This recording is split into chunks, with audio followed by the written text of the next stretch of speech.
నమస్తే నింగి నేల నాది ప్రత్యేక కార్యక్రమానికి స్వాగతం. ఈ రోజుల్లో ఏం తినాలన్నా కల్తీ. అయితే ఈ భయంతో ఏది ముట్టుకోవాలన్నా సరే జంకుతూ ఉంటారు. ఎటువంటి రసాయనాలు ఉపయోగించకుండా సహజ సేంద్రియ పద్ధతిలో పండిస్తున్న ద్రాక్ష తోటలు రమ్మనని పిలుస్తున్నాయి. ఇదెక్కడో కాదు, హైదరాబాద్ రాజేంద్ర నగర్లోని ప్రొఫెసర్ జయశంకర్ అగ్రికల్చర్ యూనివర్సిటీలో. ఇక్కడ ద్రాక్ష రిసోర్స్ సెంటర్ వాళ్ళు సహజ పద్ధతిలో పండిస్తున్న ద్రాక్ష పండ్లను అందిస్తున్నారు. ఇక్కడ ఎన్నో ప్రత్యేకతలు కూడా ఉన్నాయి. ఆ విశేషాలంటే తెలుసుకుందాం పదండి.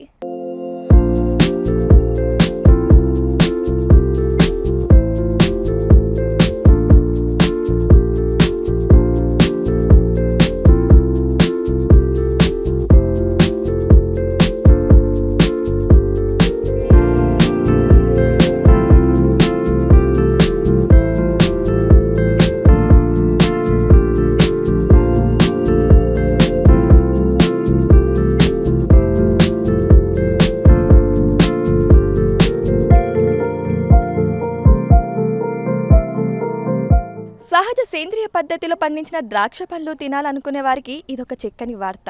అంతేకాదు, ఈ పండ్లు ఎంతో ఆరోగ్యానికి మంచిది కూడా. అయితే ఇక్కడ నచ్చిన ఫ్రెష్ పండ్లను తెంపుకొని వాటి రుచిని చూసి కొనుగోలు చేయవచ్చు అంటున్నారు ద్రాక్ష రిసోర్స్ సెంటర్ వాళ్ళు. ఇది వ్యాపార దృక్పథం కోసం కాదని, అందరికీ ఆరోగ్యకరమైన పండ్లను అందించడమే అని అన్నారు. అంతేకాదు, ఇక్కడ తిరుగుతూ ఎంతో ఫ్రెష్గా ఉన్న ద్రాక్ష పండ్లను కోసుకొని వాటి రుచిని చూసి కొనుగోలు చేయవచ్చు. ఇక కొనుగోలుదారులు ఆలస్యం చేయకుండా ద్రాక్ష పాదుకుల దగ్గరికి వెళ్ళి పచ్చని ఆకుల నీడలో ద్రాక్ష కుద్దుల మధ్య హ్యాపీగా కొనుగోలు చేసి ఆనందాన్ని వ్యక్తం చేస్తున్నారు.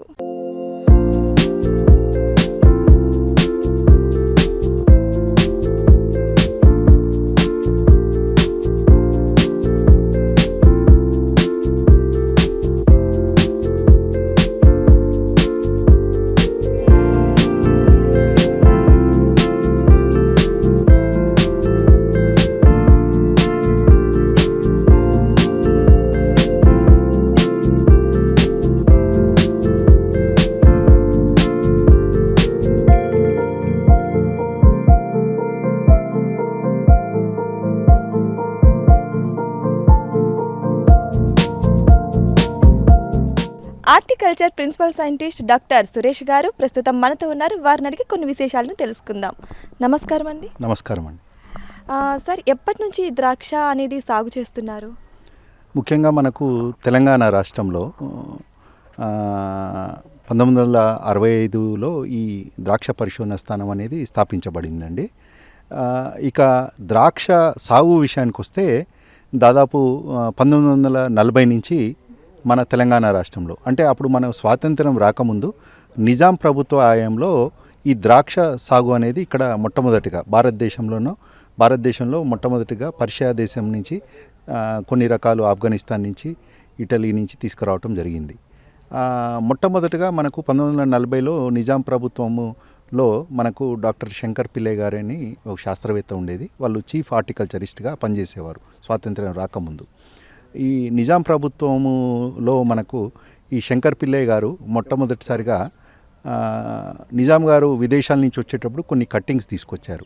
ఆ కట్టింగ్స్ ఇక్కడ మనకు సాగు విషయానికి వస్తే చాలా బ్రహ్మాండంగా కాపు కాస్తాయి అన్నమాట. వారు అప్పుడు ఆ ద్రాక్ష రకానికి అనాబిషాయి అని పేరు పెట్టారు. అనాబిషాయి అంటే కింగ్ ఆఫ్ ద గ్రేప్స్ అన్నమాట. ఈ అనాబిషాయి అనే రకం దాదాపు 70 ఏళ్ళు మనకు భారతదేశంలో సాగు చేయబడుతుంది. 1940 నుంచి దాదాపు 1990-95 వరకు కూడా ఈ రకమే మనకు ఎక్కువగా భారతదేశంలో, ముఖ్యంగా మనకు తెలుగు రాష్ట్రాలైన తెలంగాణ, ఆంధ్రప్రదేశ్, మహారాష్ట్ర, కర్ణాటకలో సాగు చేయబడ్డది.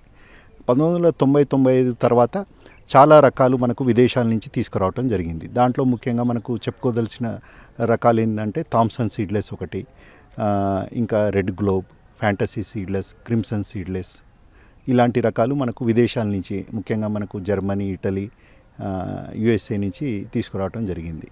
ఇక ద్రాక్ష పరిశోధన విషయానికి వస్తే మనకి ఇక్కడ ఉన్న రాజేంద్ర నగర్లో శ్రీ కొండా లక్ష్మణ్ హార్టికల్చర్ యూనివర్సిటీ ఆధ్వర్యంలో ఉన్న ఈ ద్రాక్ష పరిశోధన స్థానం 1965లో స్థాపించబడింది. ముఖ్యంగా 1965 నుంచి కూడా ద్రాక్ష మీద మేము పరిశోధనలు చేస్తున్నాము. ద్రాక్ష విషయానికి వస్తే ముఖ్యంగా మనకు దీంట్లో ముఖ్యమైనవి 4 విభాగాలుగా విభజించుకోవచ్చు. ఒకటి ముఖ్యంగా మనకు టేబుల్ వెరైటీస్ అంటాం. టేబుల్ వెరైటీస్ అంటే దీంట్లో జ్యూస్ శాతం ఎక్కువగా ఉంటుంది, పైన స్కిన్ అంటే మనకి తోలు అనేది పల్చగా ఉంటుంది. ఈ టేబుల్ వెరైటీస్లో ముఖ్యంగా చెప్పుకోదగ్గ రకం ఏంటంటే థామ్సన్ సీడ్లెస్ రకం అనమాట. దీంట్లో మనకు fantasy seedless, crimson seedless, red globe అనే రకాలు కూడా ఉంటాయి.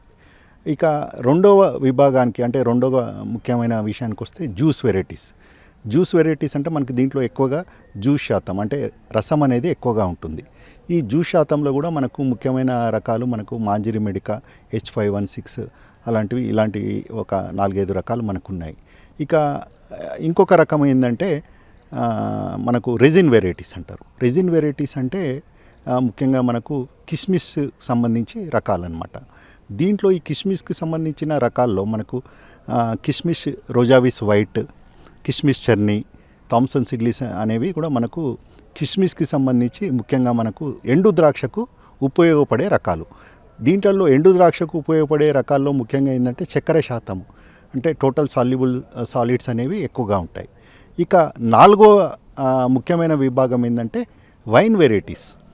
అంటే మనకు వైన్కి సూటబుల్ అయ్యే రకాలు మనకు వేరే రకాలు ఉంటాయి అన్నమాట. దాంట్లో చెనిన్ బ్లాంక్, సావిగ్నన్ బ్లాంక్, క్యాబర్నెట్ సావిగ్నన్ అనే రకాలు మనం ముఖ్యమైనవిగా చెప్పుకోవచ్చు. ఇక్కడ మా ద్రాక్ష పరిశోధన స్థానంలో ఈ 4 సంబంధించి అంటే మనకు table varieties, resin varieties, juice varieties, wine varieties ఈ 4 రకాలకు సంబంధించి 65 రకాల ద్రాక్ష వెరైటీస్ ఇక్కడ మనకు ఉన్నాయి. ముఖ్యంగా ఇక పరిశోధనల విషయానికి వస్తే మేము ఇక్కడ ఆర్చర్డ్ న్యూట్రియంట్ మేనేజ్మెంట్ అంటే న్యూట్రిషన్కి సంబంధించి అంటే గ్రేప్స్లో న్యూట్రిషన్ అంటే సమగ్ర పోషకాల యాజమాన్యము మరియు నీటి తడుల మీద, లేదంటే పెస్ట్ అండ్ డిసీజ్ మేనేజ్మెంట్ అంటే మనకు తెగుళ్ళు కానీ చీడపీడల నివారణకు సంబంధించి మేము రీసెర్చ్ అనేది ఇక్కడ సాగిస్తున్నాము. ఇవే కాకుండా ముఖ్యంగా మనకు ప్రతి సంవత్సరము ఫిబ్రవరి మాసంలో గ్రేప్ షో అనేది అంటే మనకు ఆ సమయంలో మనము ఈ తోటను మేము వేలం వేస్తాము. వేలం వేసిన తర్వాత ఈ వేలంలో దక్కించుకున్న పాటదారుడు ఈ గ్రేప్ షో అనేది నిర్వహిస్తుంటాడు. గ్రేప్ షో అంటే ముఖ్యంగా మనకు అమెరికా మరియు యూరోపియన్ యూనియన్ కంట్రీస్లో ఇది చాలా ఫేమస్ అన్నమాట. అంటే ఇక్కడ సందర్శనకు వచ్చిన వ్యక్తులు వచ్చి వాళ్ళకి ఇష్టమైన వెరైటీస్ రుచి చూసి తోటలో తిరిగి వాళ్ళు కోసుకొని వాళ్ళకి ఇష్టమైన రకం ఎంత క్వాంటిటీ అంటే వాళ్ళకు 1/2 kg కావాలన్నా 1 kg కావాలన్నా అనేది కోసుకొని మరియు ఇక్కడ టేస్ట్ చూసిన తర్వాత వాళ్ళకి నచ్చితేనే కొనుగోలు చేయటం అనేది ఈ ద్రాక్ష మేళా అని అంటాము. ఇది గ్రేప్ షో ప్రతి సంవత్సరం ఫిబ్రవరి నెలలో జరుగుతూ ఉంటుంది. ముఖ్యంగా ఈ ప్రదర్శనకు దాదాపు మనకు ఫిబ్రవరి మాసంలో 20 నుంచి 25 రోజులు జరుగుతుంది. ఈ మాసంలో దాదాపు ఒక 30 నుంచి 40 వేల సందర్శకులు అంటే మనకు సందర్శకులు అంటే గ్రేప్స్ కొనుక్కునే అంటే ఇష్టపడే కన్జ్యూమర్సే కాకుండా వివిధ రకాల అంటే మనకు సందర్శనకు అంటే ముఖ్యంగా స్టూడెంట్స్ని రావటము అంటే స్కూల్ పిల్లలు, కాలేజ్ విద్యార్థులు, డిగ్రీ కాలేజ్ కానీ వేరే యూనివర్సిటీ విద్యార్థులు కూడా రావటం జరుగుతుంది. దాదాపు ఈ సంవత్సరము 30,000 మంది సందర్శకులు ఈ 25 రోజుల్లో అంటే ఫిబ్రవరి మాసంలో ఈ 25 డేస్లో రావటం జరిగిందనమాట. ఈ మేళా అనేది కూడా మనకు భారతదేశంలో మొట్టమొదటిగా ఇక్కడనే ఇలా అంటే తోటలో కలవ చేసి వాళ్ళకి ఇష్టమైన రకాలని కోసుకొని అంటే వాళ్ళకి నచ్చిన వెరైటీనే తీసుకోవటం అనేది కూడా మొట్టమొదటిసారిగా ఈ ద్రాక్ష పరిశోధన స్థానంలోనే మనకు నిర్వహించడం జరుగుతుంది ప్రతి సంవత్సరం. Thank you so much sir. ఎన్ని రకాలు ఉన్నాయో ద్రాక్షలు వాటి గురించి చాలా చక్కగా మాకు ఎక్స్ప్లెయిన్ చేశారు. Thank you so much. ముఖ్యంగా ఈ మీ టీవీ ద్వారా ప్రేక్షకులకందరికీ నెక్స్ట్ ఇయర్ కూడా ఈ ద్రాక్ష పరిశోధనకు సంబంధించి మేళా ఫిబ్రవరి మాసంలోనే ఉంటుంది. అందరూ తప్పక రావాలని కోరుకుంటున్నాను. ధన్యవాదములు.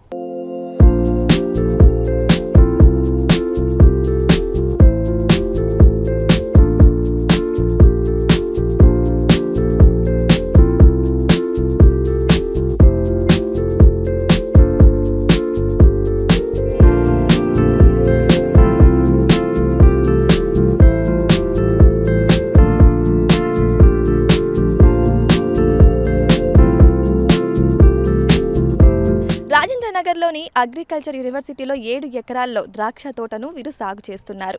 ఇక్కడ 50కి పైగా రకాలను ఇక్కడ పండిస్తున్నారు. అంతేకాదు ఇక్కడ రకరకాల ద్రాక్షలను, ద్రాక్ష గుత్తులను తెంపుకొని తినే ఉచిత అవకాశాన్ని ఇక్కడ వీరు కల్పిస్తున్నారు. అంతేకాదు రకరకాల రంగురంగుల ద్రాక్షలను, దేశ విదేశాలలో అనేక పేర్లు కలిగిన ద్రాక్షలను వీరిక్కడ సాగు చేస్తున్నారు.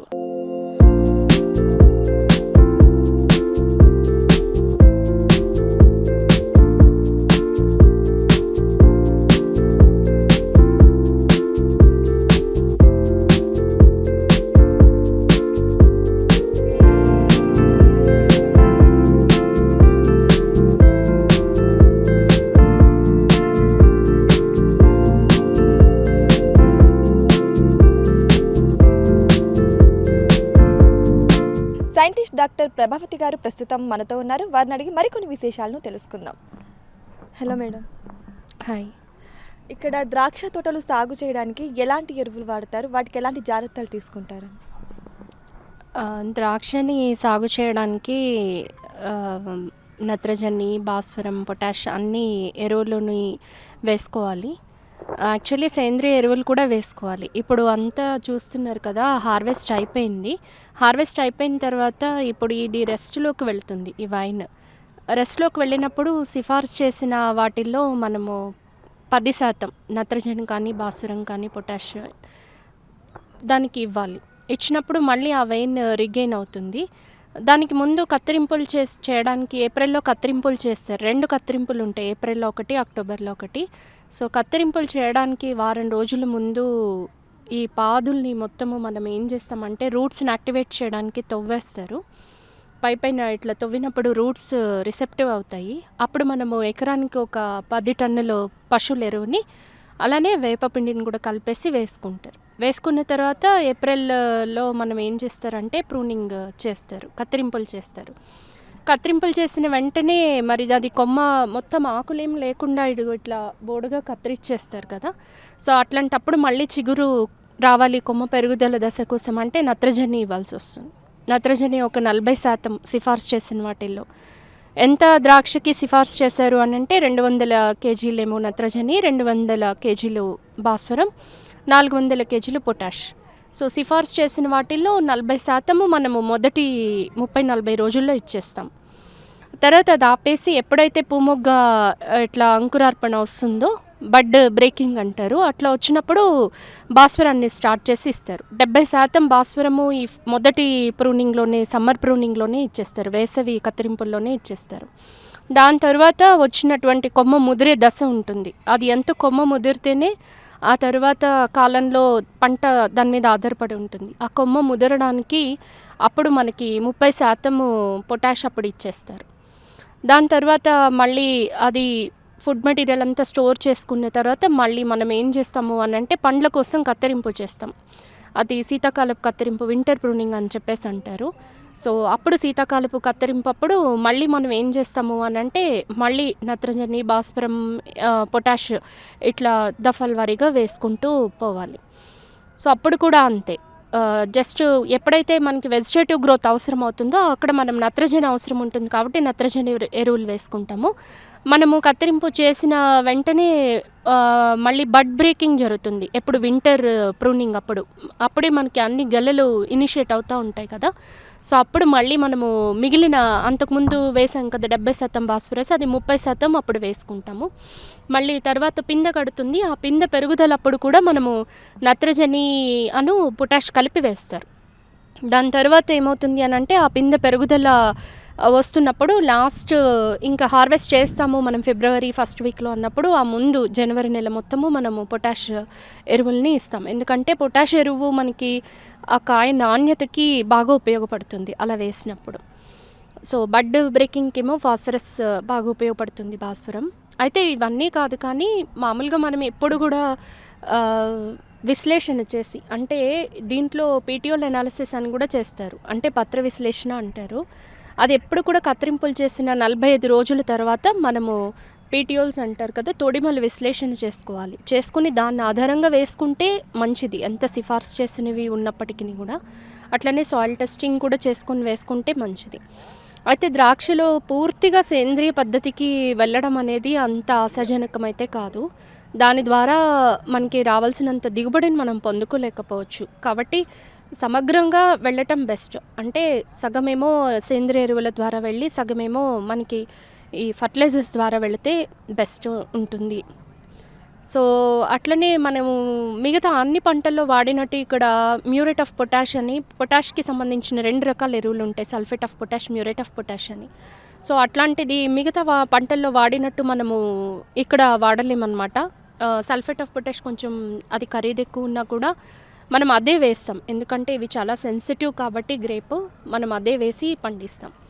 ఇంకొకటి ఏంటంటే కంప్లీట్గా కెమికల్ ఫర్టిలైజర్స్కి వెళ్ళినప్పుడు నేల ఆరోగ్యం కూడా క్షీణిస్తుంది. నేల ఆరోగ్యం క్షీణించినప్పుడు సుస్థిరంగా మళ్ళీ అంతే దిగుబడి మనకి వచ్చే సంవత్సరం మనకి రాకపోవచ్చు. Plus quality of the fruit కూడా కొంతవరకు దెబ్బతింటుంది. కాబట్టి మనం ఎప్పుడూ అది కొంతమేరకు, అంటే సేంద్రియ ఎరువులు కొంతమేరకు, అట్లనే రసాయనిక ఎరువులు కొంతమేరకు 2 కలిపి వాడుకున్నట్లయితే నేల ఆరోగ్యాన్ని కూడా మనం పరిరక్షించుకోవచ్చు. అట్లనే దిగుబడి కూడా మంచిగా వస్తుంది, నాణ్యత కూడా మంచిగా ఉంటుంది, ఎక్కువ రోజులు నిల్వ ఉంటాయి. మాతో చాలా విషయాలు షేర్ చేసుకున్నందుకు thank you so much madam. Thank you. ఇది ఇవాల్టి నింగి నీల నాదే ప్రత్యేక కార్యక్రమం. మరో ఇంట్రెస్టింగ్ ఎపిసోడ్తో మళ్ళీ కలుద్దాం. అంతవరకు సెలవు, నమస్కారం.